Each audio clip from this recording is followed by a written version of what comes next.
독백이 아닌 대화로 만들어가는 내일의 시간을 위해 준비한 설 특집 친구들과 논평들 함께해 두실 두 친구 나오셨습니다. 장성철 공론센터 소장님 그리고 박성태 사람과 사회 연구소 연구실장 오셨습니다. 안녕하세요. 네, 안녕하세요. 안녕하세요. 일단은 이 타이틀을 저희가 좀 잘못 잡은 것 같네요. 형님들과 논평들 이렇게 해야 되는데 이게 맘먹으려고 제가 한 것 같아서 댓글에는 아마 니들 또 모였냐 막 이럴 것 같은데요. 예. 근데 이렇게 김준일 앵커님과 같이 이렇게 모인 거는 되게 드문 일인 것 같습니다. 그러니까요. 예. 예. 저는 두 분과 많이 하니까 또 장성철이냐 그럴 것 같아요. 예. 일단 예. 장성철 소장님이 중심에 있고 저랑 김준일 평론가님이 교대로 하고 있어서 그럼 제가 사회 볼까요? 드문 일이에요. 일단 대한민국 최고의 평론가 두 분을 저희가 모셨습니다. 이분들 모시기가 제가 보기에는 웬만한 정치인 아니 웬만한이 뭐야 진짜 어려운 게 너무 많은 방송들을 하고 계셔서 시간이 안 맞아요. 정말 그런데 특별히 이렇게 시간을 내주셔서 두 분께 감사드린다는 말씀을 올리겠습니다. 예. 불러주셔서 감사하죠. 예. 저희도 부르면 다 갑니다. 알겠습니다. 예, 시간을 저희가 한번 맞춰서 다음에도 모시는 걸로 하고요. 자, 설 특집으로 오늘 정치 얘기를 마련했는데 뭐 너무 구체적인 얘기들 뭐 이런 것도 있지만은 조금 좀 거대 담론보다는 좀 편안한 얘기들 좀 해보려고 하고 있어요. 올해 설은 좀 느낌이 많이 다른 것 같아요. 박성태 실장님도 좀 다르시죠? 다르죠. 그러니까 연말부터 대통령의 이상하고 끔찍한 계엄 이후에 저도 뭐 괜히 화병도 많이 나고 그리고 그 다음에 국민의힘 주도 세력들이 어떻게 보면 대통령의 계엄을 말로는 아니라고 하지만 행동으로는 두둔하고 극우 세력들이 서부지방법원을 폭도로 난입하고 보면서 화병이 좀 생기는 것 같아요. 근데 이제 저만 사실 화가 나면 사람이 처지잖아요. 근데 저만 그런 게 아니고 많은 사람들이 그런지 경찰 아니 뭐 경제도 안 좋은데 상당히 자영업도 힘들고 다들 사회가 다운돼 있는 것 같아요. 예. 그럴 때는 노래를 부르시고 삼행시를 지으시고 작살로 회를 잡아서 드시고 예. 그러시면 기분이 좋아질 겁니다. 작살로 회를 잡을 만한 상황은 아니어서 멸치 같은 거 그냥 이쑤시개로 찔러서 찍어먹든지 그래야 되겠습니다. 아니 그러니까 그 작살로 회를 잡는 거를 남한테 시켜야지 기분이 좋지. 내가 가서 잡아야 되면은 그리고 부인한테 시키세요.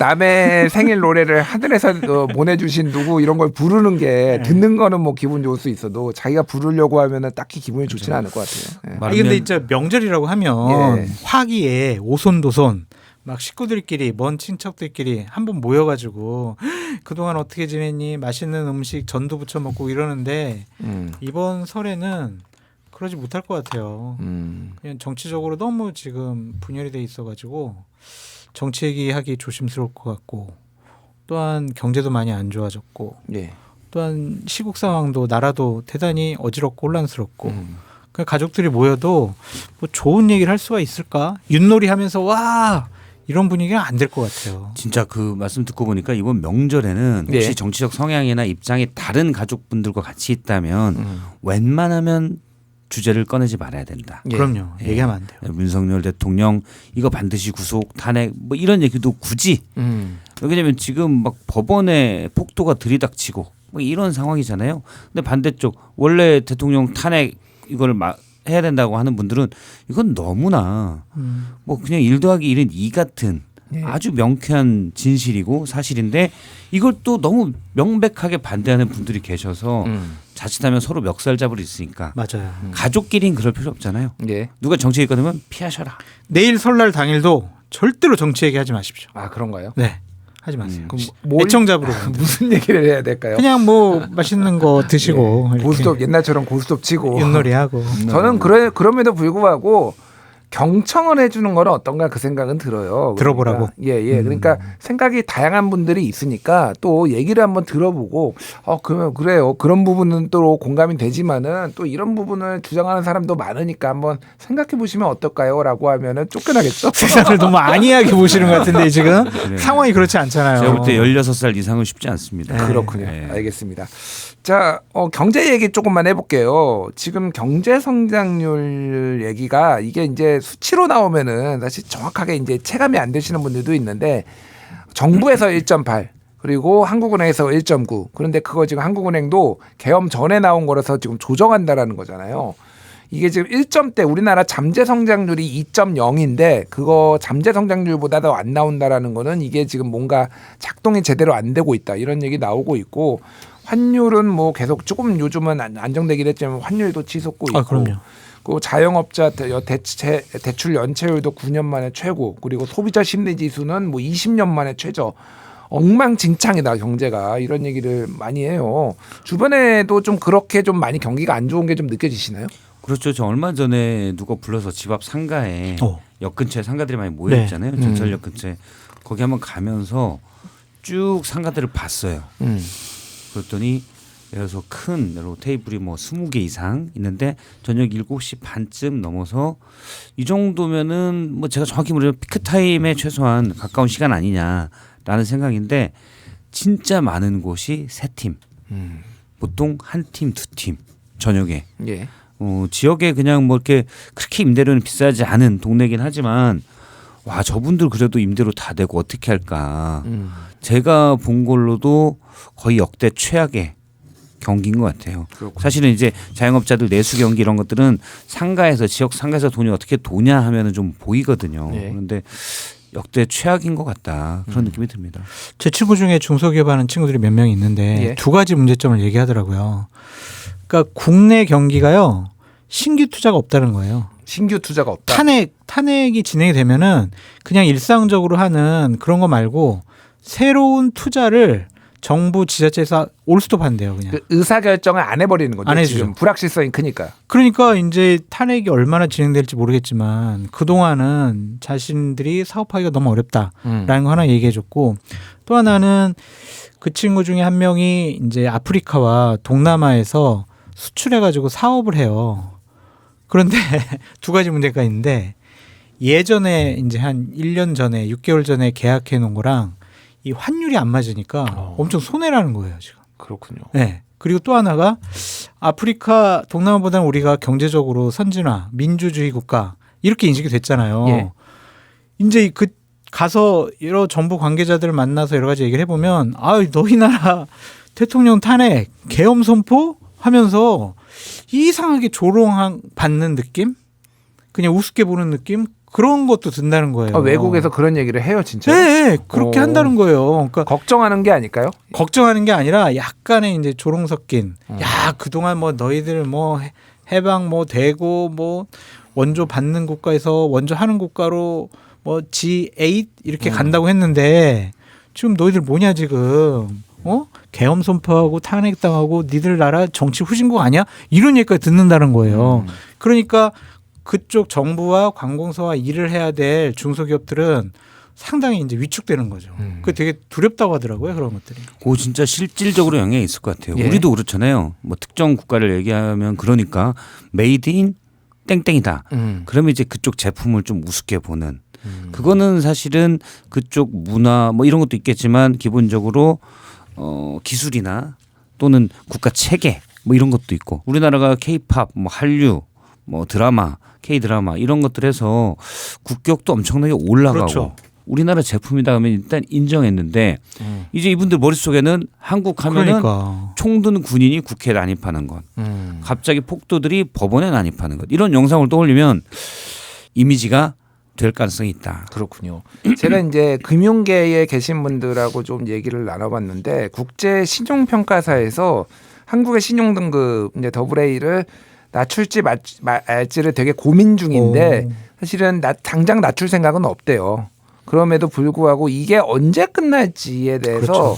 좀 진짜 실제 재고 있다. 그래서 정말로 이 불확실성이 계속 이어질 경우에는 조치를 취할 수도 있다. 뭐 이런 얘기들을 좀 하는 걸 들었습니다. 그럼요. 그래서 결국은 이제 뭐 차기에 뭐 누가 대통령이 되든 그건 좀 저희가 또 좀 뒤에 여쭤보긴 할 텐데 대선 전망. 근데 이게 빨리 끝내야 되잖아요. 탄핵이. 그러니까 그렇죠. 탄핵 요 정국이 언제쯤 탄핵 심판 결정이 날 거라고 보세요? 대략적으로 두 분은? 저는 3월 18일로 예상해 봅니다. 이 정도로 과감한 건 내가 처음 봤다. 처음 봤어요? 3월 18일. 뭐 중순 보통 그렇게 얘기하죠. 예, 보통 뭐 3월 뭐 셋째 주 뭐 이런 식으로 말씀하시는 거 맞는데 왜 18일? 저는 3월 18일 그 즈음 되지 않을까. 예. 그냥 원래는 저는 3월 말이나 4월 초쯤 예상했거든요. 예. 4월 18일 날 대통령이 임명한 헌법재판관 2명이 임기가 만료가 되니까 문영배, 이미선. 네, 그 전에 이제 할 거라고 생각을 했는데 지금 윤석열 대통령께서 헌재 출석해가지고 하는 얘기들을 보면 헌법재판관들이 더 이상 안 들어도 될 것 같네 이렇게 생각할 것 같아요. 대통령이 잠깐만요, 제가 할 말 있어요. 막 이러더라도 예. 뭐요? 들어보고 아이 저번에 얘기했잖아요. 그건 말이 안 될 것 같아요라고 하면서 윤석열 대통령 측이 재판을 좀 질질 끌려고 해도 재판관들이 용인을 안 할 것 같다. 그래서 좀 빨라질 것 같다.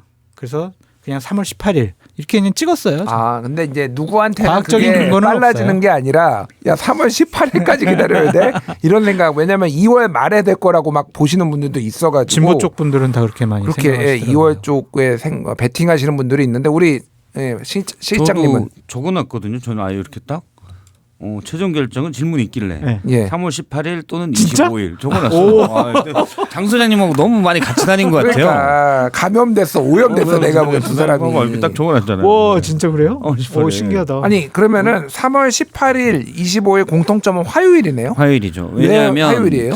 제가 볼 땐 그래요. 지금 2월 13일까지 8차 변론길이 잡혔거든요. 네.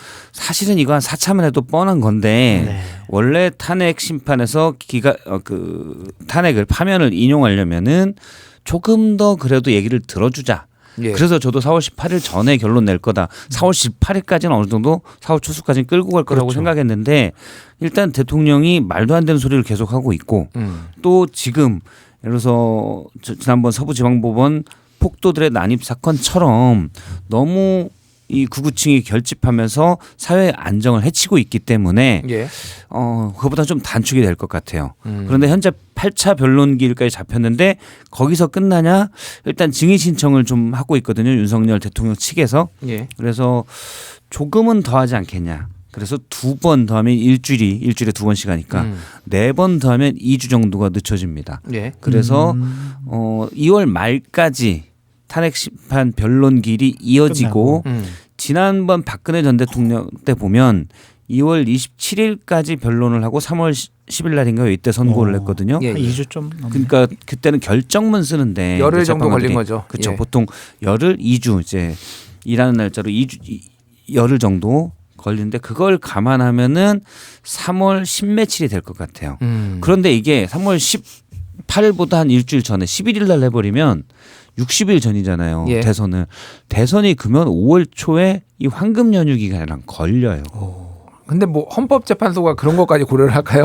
그런데 원래 또 대선일을 들어가야죠. 예. 대선일을 수요일에 하는 건 이유가 있거든요. 예. 왜 그러냐면 주말에 뭐 금요일에 한다거나 월요일에 해버리면 사람들이 맞춰서 놀러 갈까 봐 투표를 많이 하기 위해서 한 주에 한 중간에 하거든요. 그럼 헌법재판관 이것도 대선이 물론 5년에 한 번씩이지만 앞으로 이제 또 탄핵이 없어야 되고 예. 그러면 이번에 날짜 잡으면 5년마다 그날에 하잖아요. 예를 들어 5월 9일 날 한다. 그러면 애매해지는 거예요. 5월 초에 이어서 대선 날 노니까 사람들이 길게 연휴 잡고 휴가를 길게 갈 수가 있거든요. 예. 그래서 그런 것도 저는 헌법재판관들이 일부는 감안할 수 있다. 이렇게 생각을 하고 뭐 5월 초를 피하고 나면 예. 5월 앞서 말한 18일 정도. 5월 11일 날 하면 그 애매하게 60일 전이니까 5월 10일 전에 해야 되거든요. 예. 그래서 그런 게 애매하게 되면서 조금은 늦춰지지 않을까. 제가 이 얘기 듣고 보니까 박성태 실장님은 확실히 반국가 세력이 맞는 것 같아요. 아 그래요? 네. 아니면 윤석열 정권 계속 주요 화두가 역술 무속이었거든요. 저는 어젯밤 자다가 그냥 생각해 보니까 그냥 3월 18일 꿈에서 보니까 3월 18일 뭐 이랬거든요. 아 그렇군요. 근데 저렇게 과학적으로 얘기하시는 거 보면 역술과 무속을 인정을 안 하고 있다. 그래서 반국가 세력이다. 아 반국가 아, 그렇게 세력이 그렇지, 영수가 그렇지. 잠깐만요. 이게 무슨- 왜냐면은 그 동조를 해줘야지 윤석열 아. 정권 하에서는 그걸 인정 안 하고 저렇게 과학적으로 얘기하시면 혹시 네. 명태균 씨한테 물어보면은 좀 정확하지 않을까요? 그분이 내가 구속되면은 한 달 안에 탄핵도는 하야 한다 이렇게 말씀하신 분이라서. 근데 그럴 듯하네요. 박 실장님 말씀 그러니까 들어보니까. 듣다 보니까 굉장히 설득력이 있는데, 그러니까 근데 이제 그런 얘기도 하시는 분들이 박근혜 변론이 17번이었거든요. 박근혜 예. 탄핵 때. 근데 지금 말씀하신 거는 14번 하고 이제 12번. 12번 하고 할 거면은 보수 진영에서 박근혜 때는 17번 했는데 왜 12번밖에 안 해? 이거는 문제다라고 또 얘기를 할 수도 있겠다. 뭐든지 뭐 시비할 거니까. 아, 그래요? 그 정도 무시하고 가야 돼요. 늦게 하면 늦게 한다고 뭐라 그럴 거고 예. 빨리 하면 빨리 한다고 뭐라 그럴 거예요. 저희가 들어보니까 음. 사실 내분만 해도 되는 거더라고요. 너무 그래요? 간단한 사건이어서 간단해요? 내분만 해도 되는데 원래 그런 거잖아요. 판사들도 유죄 때릴 거면 이 사람의 방어권을 좀 더 인정해 주거든요. 예. 할 수 있는 얘기 다 해봐. 약간 이런 느낌. 그런데 일단 탄핵을 인용할 게 거의 확실하기 때문에 조금은 그래 한 주 더 나와서 얘기해 보세요. 예. 이 정도 할 것 같아요. 그 대통령이 나간다고 했기 때문에 13일보다는 조금 더 네. 2월 13일에 있는 8차 변론기일보다는 2번이나 4번 정도는 더 할 것 같아요. 근데 알겠습니다. 정확한 건 예. 있습니다. 예. 4월 18일 전에 합니다. 4월 선거. 18일 전에는 한다. 네, 무조건. 알겠습니다. 무조건. 예. 그럼 윤석열 대통령 얘기를 좀 해봐야 될 것 같아요. 일단 지난 목요일이었죠. 1월 23일에 또 이제 헌재 두 번째 2차 출석을 했고, 네. 그 김용현 국방부 장관도 나와서 그때 뭐 많은 얘기를 했는데 윤석열 대통령의 진술이 좀 오락가락한다라는 얘기들이 있어요. 예를 들면은 뭐 비상계엄 비상계엄이 아니라 비상입법기구. 비상입법기구와 관련해서 김용현이 했다라고 했다가 뭐 기억이 안 난다라고 했다. 근데 또 김용현 장관은 나와가지고 내가 작성했다. 네. 뭐 이렇게 얘기를 또 하는 상황이고 또 부정선거와 관련해서도 음모론이 아니라 팩트 체크였다. 뭐 얘기도 하고 있고 좀 어떻게 보세요? 그 진술하는 이 방향성과 이 목적 윤석열 대통령이 노리는 것은 무엇인가 되게 궁금해요. 일단 목적을 떠나서 그 현상에 대한 이해. 왜 대통령의 말은 오락가락할까? 예. 제가 이야기하니까 벌써 장수장님이 웃으시잖아요. 왜 오락가락하는 건가요? 너무 명확한 거예요. 예? 대전제가 있잖아요. 이 제정신이면 12월 3일 날 이 평화로운 물론 뭐 여당 입장에서나 또는 대통령 입장에서는 야당의 비판의 목소리가 높으니 그다지 평화롭지 않다라고 느낄 수 있지만 예. 어쨌든 국회에 여야가 싸우는 건 야당이 대통령을 비판한 건 늘 있었던 건데 비상계엄을 선포하겠습니까? 이상한 사람이 오락가락하는 건 당연한 거다 일단. 그런데 그 오락가락하면서도 방향은 저는 그런 상태로 봐요. 일단 탄핵은 절대 안 당해야지. 그리고 차라면 안 당할 수 있어. 왜? 나는 정말 위급하다고 생각해서 비상계엄을 선포했으니 예. 이건 적법한 전시와 전시와 사변에 준하는 상태야라고 혼자는 머릿속에서 망상에서 생각할 수가 있을 것 같아요. 그래서 그걸 계속 주장하는 거고 그래서 핵심 아무래도 검사 출신이기 때문에 비상입법기구랄지 포고령이랄지 그다음에 국회의원들 정치활동 금하면 안 되는데 정치활동을 금하기 위해서 실제 구체적으로는 국회의원들 끌어내게 했잖아요. 예. 여기에 대해서는 이게 핵심 사항이 될 줄 알고 계속 부인하고 있다. 이렇게 보고 있습니다. 그렇군요. 저는 탄핵은 자포자기했다라는 생각이 들고. 아 탄핵 될 거라고 윤석열 대통령은 생각하는 거예요? 네. 그래서 헌법을 수호할 의지가 없는 사람이네라는 거를 본인 스스로 헌재 심판에 나가서 막 얘기를 하는 것 같더라고요. 그럼 왜 기본적으로. 나오나요? 근데 포기했는데. 내란죄는 예. 내가 혐의를 벗어나야 되겠다. 최소한 수괴, 우두머리 혐의로부터는 벗어나야 되겠다. 아, 이제 김용현이 했어요. 그 사령관들한테 나 그런 짓이 안 했어요. 계속 그렇게 얘기하잖아요. 예. 그러면은 수괴로부터는 벗어날 수 있죠. 김용현이 잘못 알아듣고 사령관도 문맥을 이해하지 못하고 과잉 행동했다. 그런 식으로 지금 몰고 가는 것 같아요. 그러니까 이거는 내란죄는 벗어날 수 있지만 어느 정도 탄핵 심판 관련해서는 그냥 이거는 나는 그냥 대통령직에서는 내려오더라도 감옥에서 평생 예. 아니면은 내가 사형은 당하지 말아야지. 그렇게 지금 내란 수괴 혐의를 벗어나고자 하는 고도의 예. 변론 진술이 아닌가라는 생각이 들어요. 아니 근데 내란 수괴 혐의를 벗어나려면은 네. 수사를 하는 공수처나 검찰에서 잘 가서 내란 수괴가 아니라고 설득을 해야 되는 거 아니고 헌재는 이 사법기관 중에서 이제 그러니까 징계를 담당하는 거지 여기가 형사 재판하는 데가 아니잖아요. 근데 사실은 윤석열 대통령이 검사잖아요. 예. 그러니까 검사랑 얘기하다 보면 검사의 페이스에 넘어간다. 그래서 안 해도 될 말도 막 흥분해가지고 할 수도 있다. 그렇게 생각을 해서 헌재에서 딱 준비한 것만 정제된 얘기만 딱 하고 공수처 검사 앞에서 나 안 해. 그래서 그냥 저 헌법재판소에서 얘기했으니까 그거대로 받아 쓰세요. 그냥 이러지 않을까라는 생각이 들어요. 말려들지 않기 위해서. 그렇군요. 저는 아무리 그래도 이제 내란의 우두머리 네. 사용과 무기징역 무기 금고만 있는 우두머리를 피할 수 없다고 보고 예. 일단 대통령에게 전혀 어울리지 않는 수식어가 있어요. 뭡니까? 고도에 안 돼요. 불가능한 일입니다. 그래서 일단 계속 우기기 난 잘못한 게 없어라는 우기기 전략이다.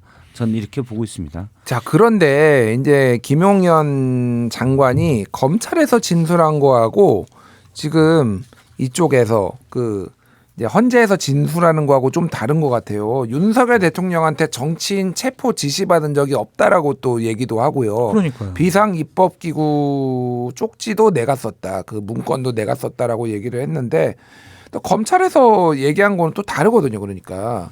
그래서 이게 무슨 생각일까? 이 생각이 좀 들어요.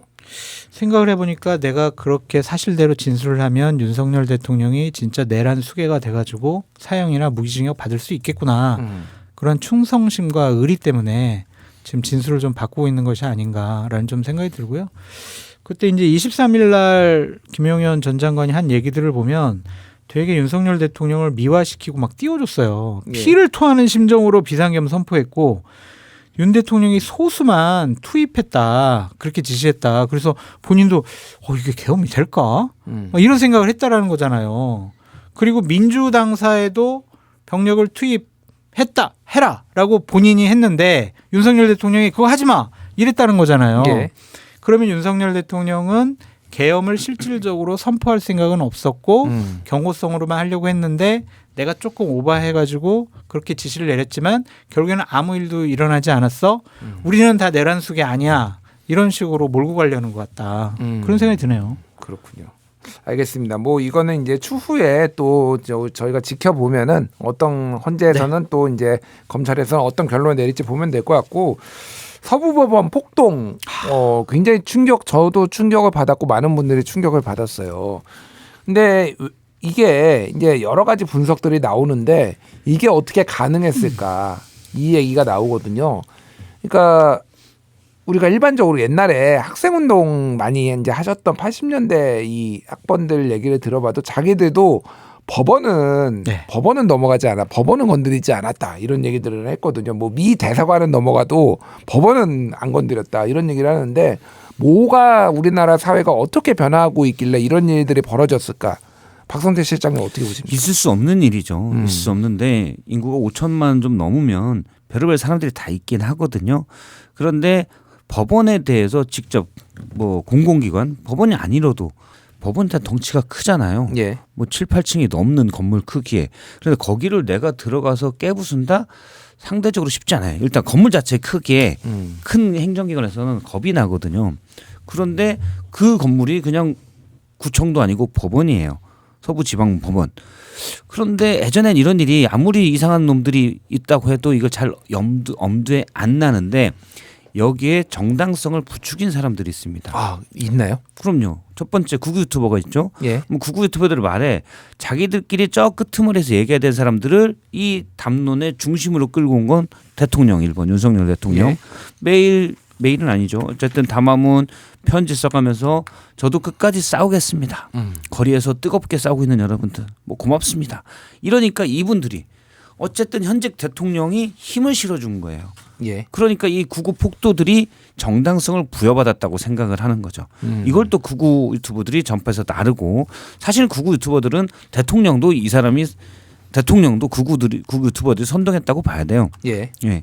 그런데 저는 가장 큰 문제가 있는 분들이 국민의힘의 지도부, 권영세, 권성동, 예. 이 김기현, 나경원, 윤상현 이런 분들 다선 중진 의원들이 지도부와 다선 중진 의원들이 이 구구와 선긋기를 하지 못하고 뭐 거리는 둬야 된다 이런 얘기는 하지만 명확히 선긋기를 안 해요. 예.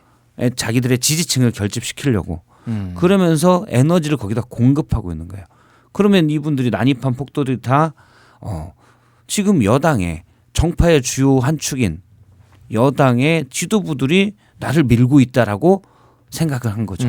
그래서는 들고 갔다. 예. 근데 이분들을 누가 이 주류 무대로 끌고 나와서 정당성을 부여하고 부추기느냐.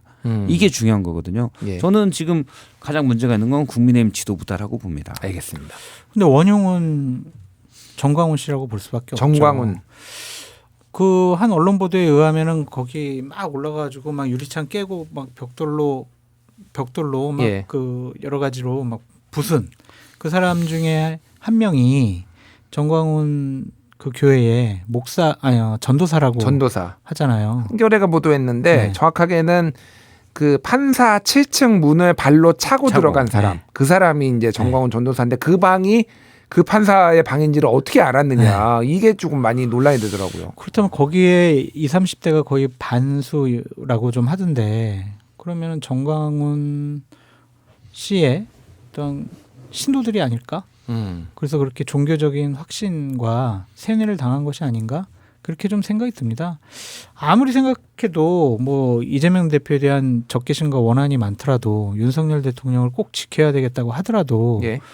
법원까지 가가지고 그런 폭력적인 행위를 보인다라는 것은 그것을 넘어선 어떠한 세뇌가 있지 않느냐, 신념이 있는 거 아니냐.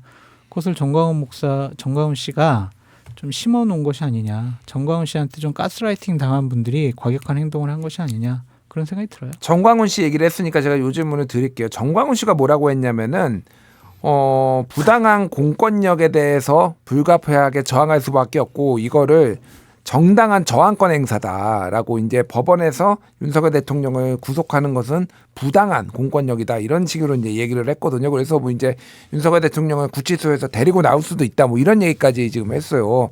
정당한 저항권 행사가 맞습니까 이게? 아니죠.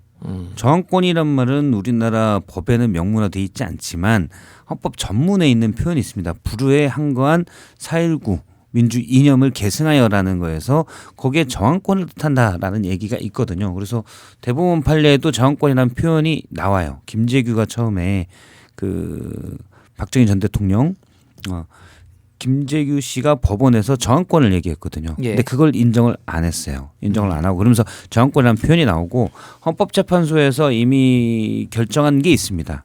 이때도 저항권에 대해서 통진당 해산 때 저항권을 주장하니까 저항권에 대해서는 몇 가지 요건이 있어야 한다라고 그래요. 그러니까 그래서 경찰이 좀 이분이 성격이 좀 나쁜 경찰이 있어요. 지나가는 행인 하나를 사실은 이분이 잘못했는데 이분을 막 체포하려고 해요. 예. 근데 나는 저항권이 있어 하고 그런 식으로 하면 안 된다는 거죠. 일단 법집행에 대해서. 그러니까 저항권은 전체 이 공권력이 정부의 권력이 민주적 기본 질서를 전반적으로 해야 할 때 예.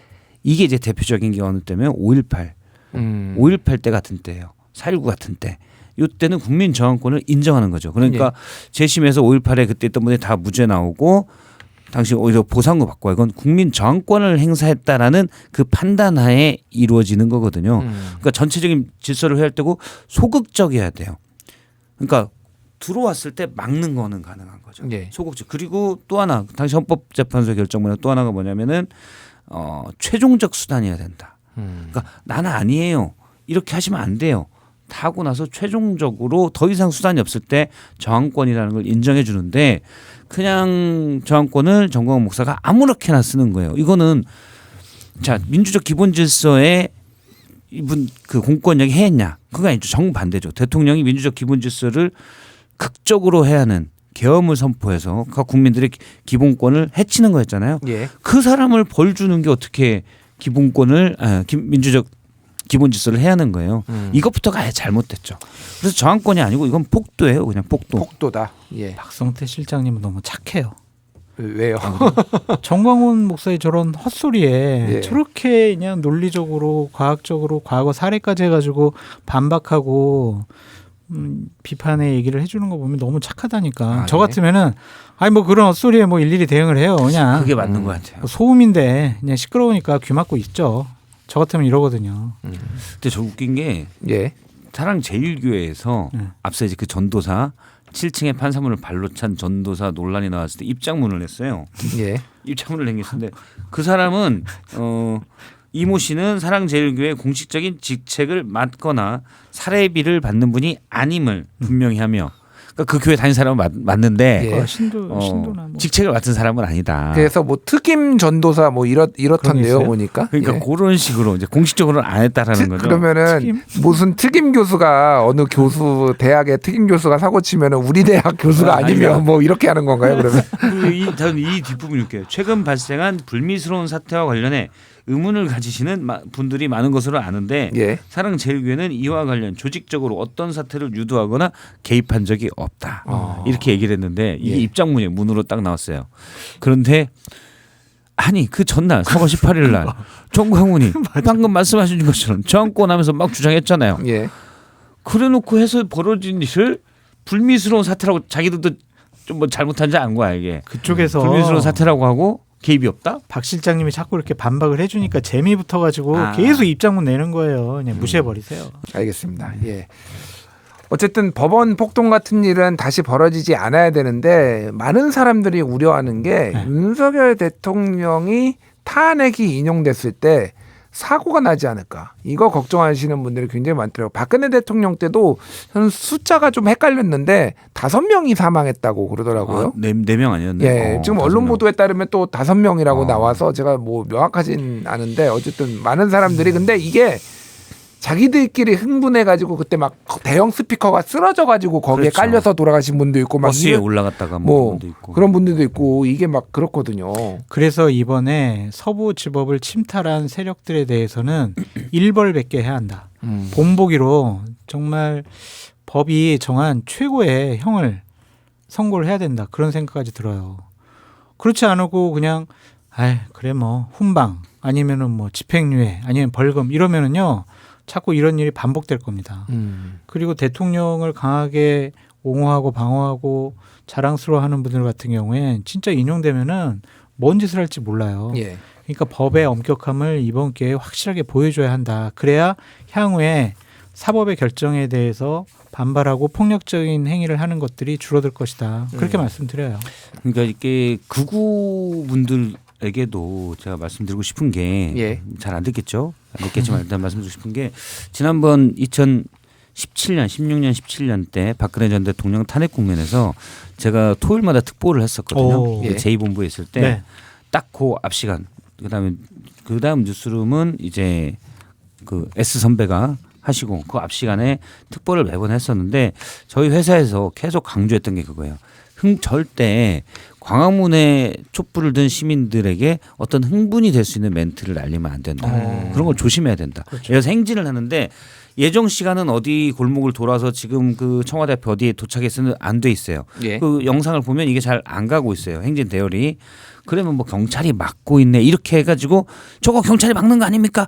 이런 식으로는 절대 하면 안 된다. 저도 이제 그런 생각 가지고 있었고 왜냐하면 집회에 참여해 있는 시민들을 자극이 되면 오히려 그게 폭력 집회로 변질될 수 있는 우려가 많아요. 근데 그중에 몇 명만 여러분 이거 뚫고 가시죠 라고 해버리면 이상하게 됩니다. 그래서 그런 게 안 되게 그리고 그런 거는 나쁜 짓입니다라는 오히려 적절하지도 않고 옳지도 않은 일입니다라는 이런 메시지를 계속 줘야 돼요. 예. 그런데 지금 극우 집회들은 그게 아닌 것 같아요. 오히려 흥분시키고 정광훈 같은 사람들이 예. 선동하고 흥분시키는 거예요. 물론 모여서 대통령의 탄핵은 잘못됐다라고 주장하는 건 그들의 자유죠. 저는 자유라고 생각해요. 근데 흥분시키고 선동해서 뭔가를 얻어내려는 자, 전광훈 등 극우 유튜버들 있을 거예요. 이들이 오히려 사태를 악화시키고 있다. 이거는 극우의 주장을 하는 그분들에게도 안 좋아요. 그래서 또 하나를 말씀드리면 이번에 그 60여 명인가요? 50여 명이 구속됐잖아요. 58명. 예. 58명 구속됐죠. 현재까지 58명 구속됐는데 주요 핵심 세력들이 이 중에는 조금 있을 거다. 그렇죠. 그냥 넘어간 사람도 있겠지만 핵심 세력도 있기 때문에 이렇게 좀 구속이 되면 예. 에너지는 그러니까 주요 이 나쁜 짓을 막 퍼뜨리는 이런 사람들이 좀 일부 구속되면 조금 에너지는 줄어들 것 같아요. 알겠습니다. 근데 김준일 예. 앵커님 예. 기각되면 어떡하죠? 뭐 제가 모르겠습니다. 저도 뭐 그럴 가능성은 아니 지난번 이진석 방통위원장 저는 이진석 방통위원장 같은 경우에는요 반반 나뉘었잖아요. 기각 가능성을 높게 봤어요. 오, 사실은. 그러세요? 예, 인용보다는 네. 기각 가능성이 높다. 이게 근데 이념적으로 보니까 이념적으로 딱 분류해놨더라고요 재판관들을. 저 진행자 욕심을 하셔서 저한테 계속 질문해 주시는데 아니, 그래가지고 이거 기각되면 어떡하나. 그건데 이거는 너무 그러니까 이 법관들, 네. 이 법조인들의 특징이 있는데 뭐가 됐든 뭐 진보든 보수든 이런 기본의 질서와 어떤 법 질서 그리고 또 하나는 어떤 법원이나 헌재의 권위를 거스르는 것에 대해서는 진보 보수가 따로 없더라고요. 네. 그런 차원에서는 아마 저는 매우 높은 확률로 인용될 거라고 보고 제가 답변을 계속 하고 있었습니다. 말렸어. 자, 요 얘기 해볼게요. 이재명 대표 이제 민주당 얘기를 좀 해봐야 될 것 같아요.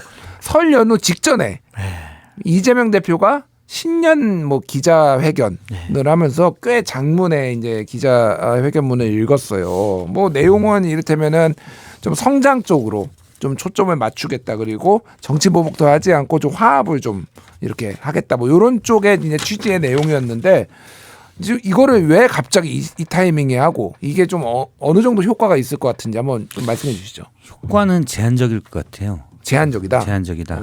일단 이미지잖아요. 정치인들은 이미지인데 그러니까 텍스트로 말을 하지만 추상적으로 뭐뭐하겠다. 그래서 우리나라 선진국가 만들겠습니다. 아무런 감흥이 없잖아요. 그렇죠? 왜 그러면 어떻게 할 거냐 이런 부분들이 구체적인 것들이 보여야 되거든요. 예. 그래서 저는 텔링보다는 쇼잉이다. 쇼잉이 이제 어떤 퍼포먼스의 쇼잉이 아니라 뭔가가 보여져야 이게 이미지에 잡힌다. 이런 얘기를 그 뭐 중지 정치인들에게 종종 하곤 하는데 예를 들어서 이재명 대표가 지난번에 전 법제처장 만나서 보복하지 않는 거 하겠다. 그럼 제가 이제 친명계 쪽 분을 만나서 그런 얘기를 해요. 그건 말로만 해봐야 아무런 감흥이 없다. 예. 그렇죠. 보복하지 않겠다. 누가 이전에 사실은 지난번 공천 때 사실은 비명계에 대해서 보복한 것처럼 비춰졌잖아요. 비춰졌거든요. 보복하지 않겠다고 말로 할 게 아니라 임종석, 박용진을 가서 만나라. 만나서 손을 잡고 우리 잘해봅시다. 이게 보복하지 않겠다라는 메시지가 되는 거지 말로 정치 보복은 해서는 안 될 거라고 생각합니다. 이거는 신뢰를 못 주는 거죠. 근데 이번에 경제나 성장에 대해서 메시지를 많이 내놨지만 추상적인 메시지들밖에 없는 거예요. 그렇군요. 구체적으로 지금 예를 들어서 내수경 물론 추경도 그런 게 됐지만 추경이 너무 많이 얘기를 해서 예. 약간의 신선한 맛은 없지만 지금 사실은 최상목 대행도 추경하겠다는 쪽에 있으니까 그런 얘기를 좀 더 구체적으로 추경을 하는데 그러면 예를 들어 자영업자들 살리기 위해서 어떤 게 필요하다. 예. 이런 걸 좀 손에 잡히는 것들이 나와야 되는데 그런 게 좀 없었다. 예. 그런 게 좀 아쉽다라는 생각입니다. 이재명표 지역 화폐 뭐 지원법 이런 거를 조금 뭐 얘기를 더 강하게 해야 되는 건가 아니면 이제 그런 거 안 하겠다라고 해야 되는 건가요? 저는 사실은 지역화폐에 대해서는 좀 반대하는 거예요. 그러니까 예. 왜냐면 이거는 선별적 지원이나 보편적 복 지원이나 이런 것과 비슷한 거잖아요. 이제 기본소득 그다음에 전국민 무슨 뭐 재난지원금 뭐, 이런 예. 것과 일맥상통하는 얘기인데, 그러니까 그 정도의 예산을 투입해서 효용성이 과연 있느냐? 저는 떨어진다고 봐요. 예를 들어서 지금 자영업자들이 장사를 접고 싶어도 못 접는 분들, 왜냐하면 대출에 대해서 장사를 접는 순간 그 자영업하는 걸로 조건이 좀 좋은 조건으로 받는 대출들이 있거든요. 예. 이걸 다 갚아야 돼요. 뭐 예를 들어서 예산이 뭐 지역화폐 13조 뭐 이렇게 들어간다. 그러면은 아니 기본 예전에 이제 재난지원금 같은 게 그 정도 들어갔고 뭐 지역화폐 몇 조가 들어간다, 뭐 10조가 들어간다.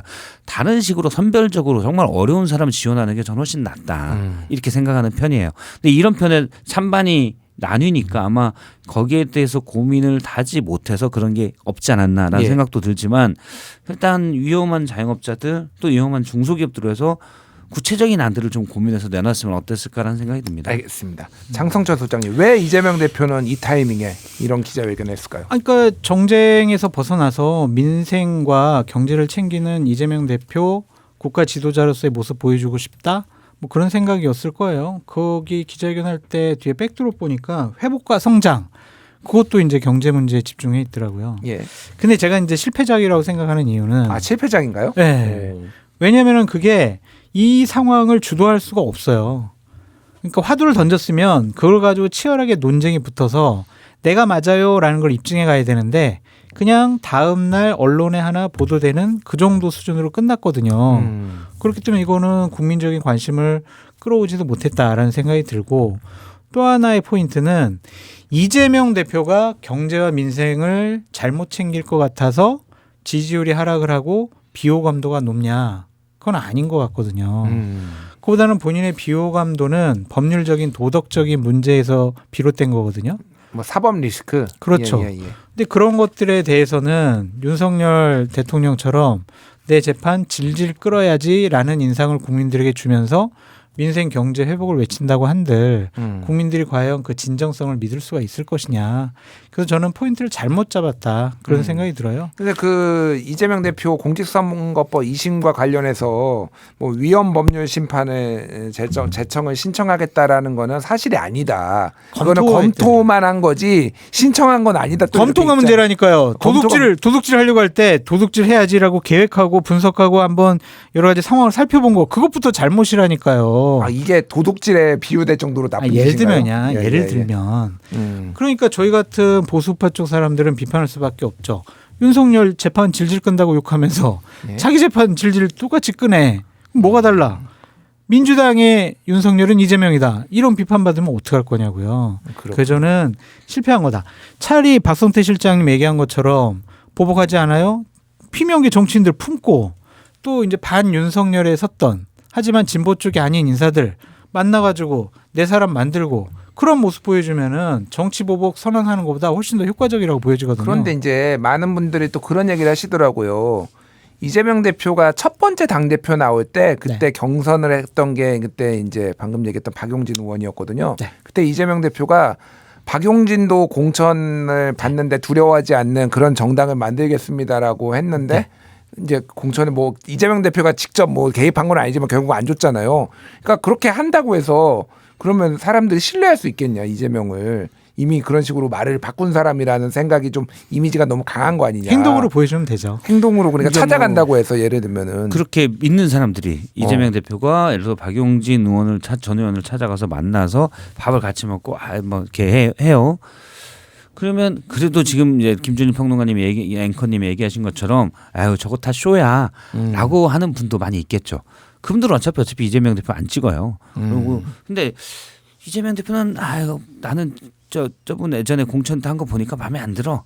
그냥 어느 정도 이런 분들 그런 분들은 그냥 말로 하는 것보다 찾아가서 나 보복 안 하겠어. 이건 뭐 말이잖아요. 그냥 말은 누가 못해요. 근데 예. 찾아가서 껴안는 모습을 보인다면은 그분들에겐 좀 더 효과적이죠. 아니, 그 정도 효력은 있다. 그렇게 이제 감싸 안으면은 박용진 의원부터 이재명 전도사가 될 거예요. 아, 그래요? 그래서 이재명 와 이러고 다닐 거예요. 예, 제가 박용진 의원 한번 다음에 모셔서 이재명 전 그렇게 찾아오면은 이재명 전도사가 될 수 있는지 한번 물어볼게요. 제가. 박용진 TV 하고 있거든요. 예, 김준일 앵커님 하시잖아요. 예, 그거 예. 가끔 나가서 박용진 의원이랑 얘기하는데 본인이 직접 얘기하지는 않는데 이재명이 도와달라고 하면 도와줄 수 있다. 그럼요. 이런 생각 갖고 있어요. 본인이 지금 뭐 대선 나갈 건 아니거든. 예. 그러면 굳이 경쟁자가 아니에요. 그러니까 그렇죠.